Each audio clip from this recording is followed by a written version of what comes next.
before you go on, can you just talk about what you do and why we update things and how that goes in our world? Because that's not the way it works in the real world. Most people just look at what in the supplement world, because we're R&D, but in the supplement world, companies just look at what's hot. What are people reading in magazines? Let's just make that, right?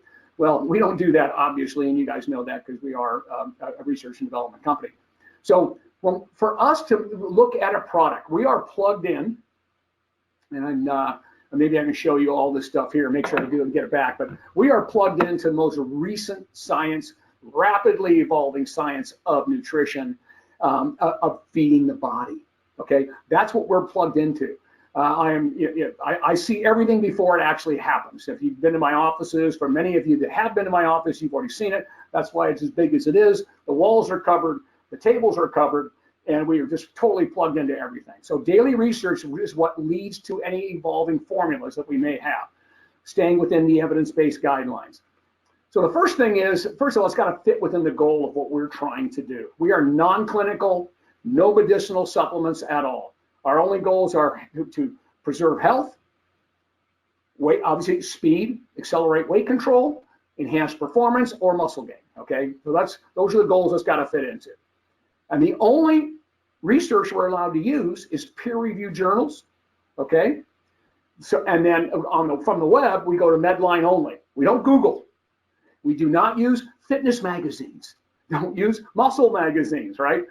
But we get real-time data from what's going on in the dark rooms of science, where you're seeing things evolve when all the great discoveries are made. So we're plugged into all that, and we get to see that in real time. And I know you guys that have been in my office, you've seen how we're plugged into all that stuff. So that's the first thing, product goal.